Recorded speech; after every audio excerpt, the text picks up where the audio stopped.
In die bulletin, Israelse gesant uit die land geskop en die ANC se burgemeester in Johannesburg Metro het nog 'n mosie van wantroue oorleef.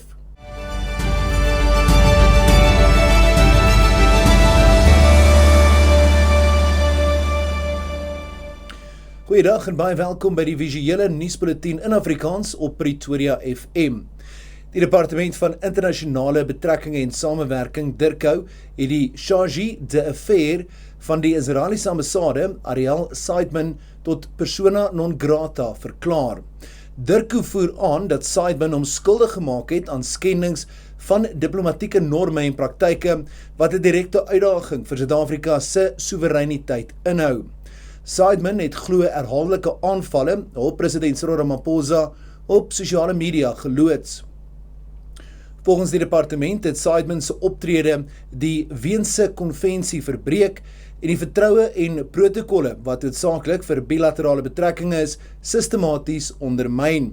Seidman het nou 72 uur om die land te verlaat.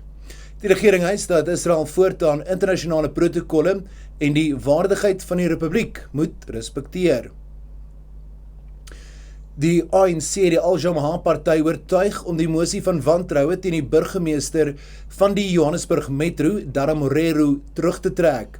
Al-Jamaah het die jongste mosie van wantroue in Morero ingestel weens swak dienslewering en 'n tekort aan raadpleging met koalisievennote oor sleutelkwessies.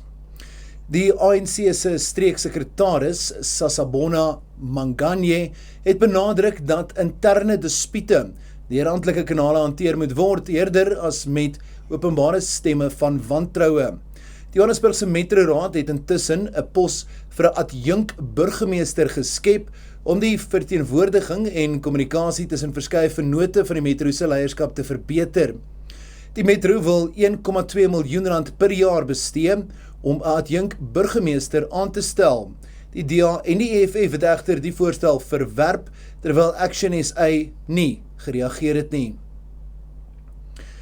Die aansoek om onttrekking deur die voormalige presidente Thabo Mbeki en Jacob Zuma teen die voorsitter van die Waarheids- en Versoeningskommissie sakeondersoek is van die hand gewys.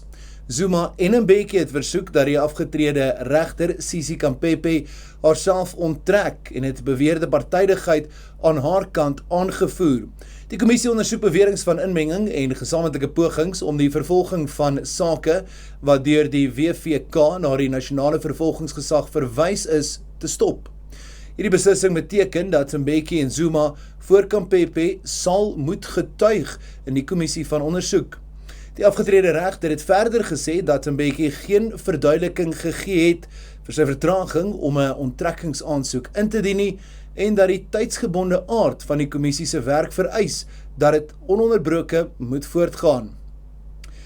Die veroordeelde moordenaar en verkragter Thabo Bester is vanaf die C-Max gevangenis in Pretoria na die Emongweni Super Maximum Sekuriteitsgevangenis in Kokstad verskuif.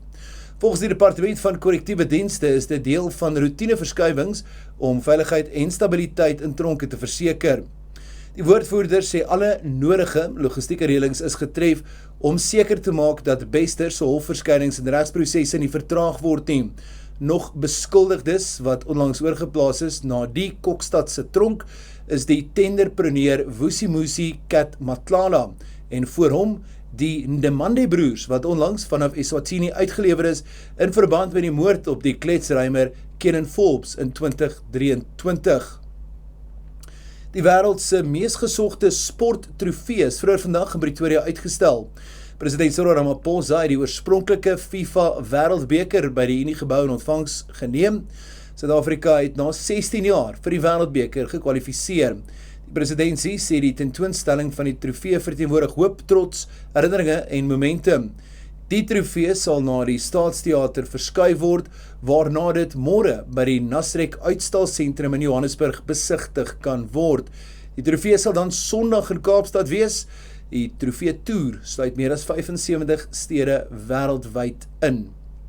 Radio nuus op Pretoria FM, ek is James Kemp en ek hoop jy het 'n lieflike middag en naweek verder.